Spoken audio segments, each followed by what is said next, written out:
Hey, Coach. Obviously, we saw the news today about the Oregon State game getting postponed. What are the chances? I know everything's pretty fluid when it comes to these things this year, but any chance if an opportunity presents, you'll find another game for this weekend? Probably not, Pat, just because we're hopeful we can get that one rescheduled.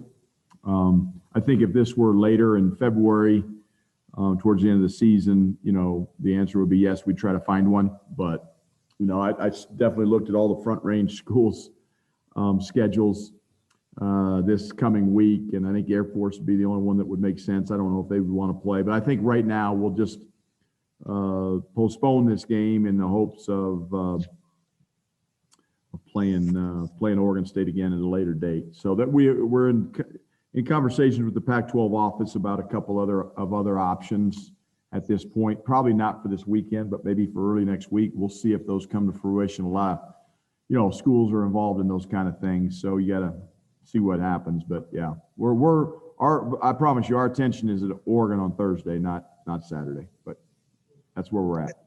If I could follow up on that subject real quick, are we any closer to a while back? You said you were looking at the end of January for the Washington State makeup game. Yeah. Where are you with that?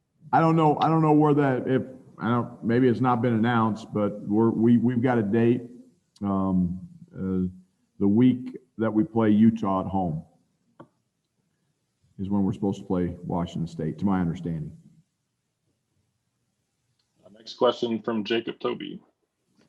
Coach, with no game Saturday now, does this make Thursday even more important, against a really, really good Oregon team?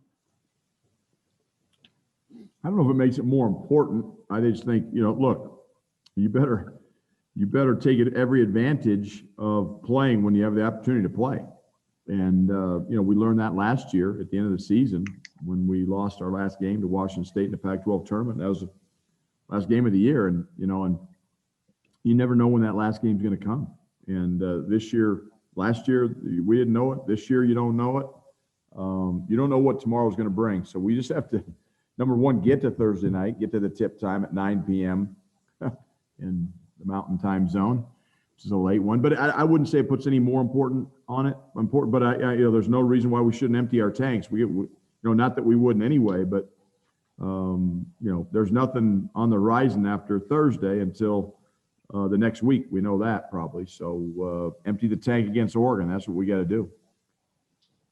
Next question from Hart Basani.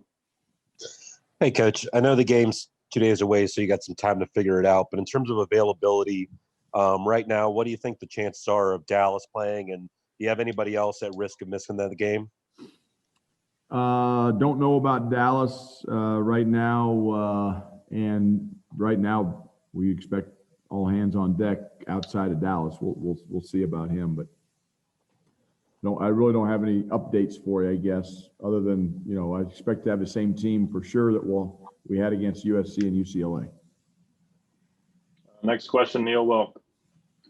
Hey, Coach, just if you could provide a quick scouting report on Oregon for us. I watched them the other day. It looks like a team with a lot of length, a lot of, some size inside. They can shoot, just typical Oregon team. Yeah, they're, a lot of interchangeable parts. Oregon always has interchangeable parts, but this year probably more so than, especially with N'Faly Dante, gone now with the ACL. They're all between 6'6" and 6'8", and they're athletic. They can put the ball on the floor. They can shoot the ball from three. The Amori kid, or Amarui, I guess is how you pronounce it, excuse me, is a really talented low post scorer for a kid that's 6'6". I mean, he's got really good skills down there, and he shoots threes. He's a true inside-out guy. Figueroa is playing a lot better. Williams is a really good lefty that can put the ball on the floor and shoot threes. Duarte, we know how good he is. They got the Hardy kid. The big question mark, I think, with Oregon is when do they get Will Richardson back? He might be playing against us, as I understand it. Don't know if he's ready or not, but he hasn't played all year, and they're 8-1, and they're, top 20 team in the country. So Oregon, they're well coached. Dana does an unbelievable job with every team that he coaches, and this year's team's no different. But they can really shoot the ball. They're very potent offensively, and they lost their first game to Missouri out of the chute, and but since then, boy, they've been pretty good, especially in stretches. The one thing about Oregon, they can always score in bunches. Duarte didn't do much in the first 30 or so minutes against Stanford. He hits 4 threes in this, late in the second half, and just boom, took the game over and won it for them. So they've got a lot of weapons, Neil. Next one, Pat Rooney. Tad, just wondering, I don't know how involved in these discussions you would be, but with the loosening of health restrictions around the state, any chance we'll see parents in the arena in the near future? I'm hopeful, Pat. I'm hopeful. I'm keeping my fingers crossed for our players' sake and our players' parents' sake. Don't know. I know that's being worked on right now through our administration. Jason DePape and Rick George are working with our campus, and our campus is working with the county, and the county's listening to the state, I think. And so we'll see. But I don't have anything firm. Those are not discussions that I'm a part of, other than trying to prod and ask and beg and let people know that are making those decisions just how important it is to our players and their parents, and how safe we can make it here. Because I think in a 10,000 seat arena, I don't think there's any other people around the country have done it, and we haven't had major breakouts of COVID. So it can be done. It's just we need the blessing of the powers that be. Next question, Hart Pisani.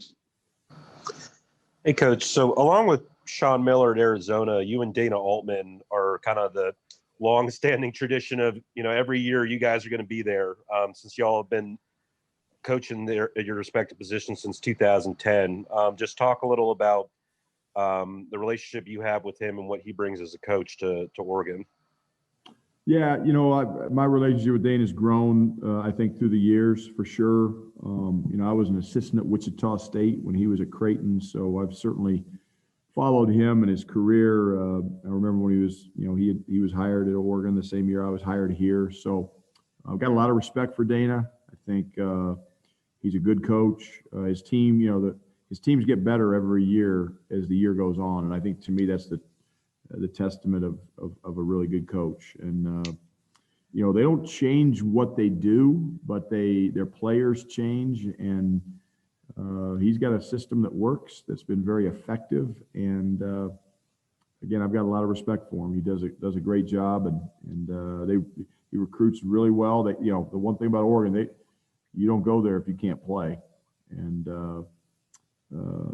it's seems like Peyton Pritchard was there forever, and he's finally gone. But now they got a whole new cast of characters, and they got good players, and he does a great job with them. But I think Dana's probably, from a national standpoint, one of the most underrated coaches in the nation. I think people who know basketball now know how good he is, but I don't know if the average fan knows how good of a coach he is.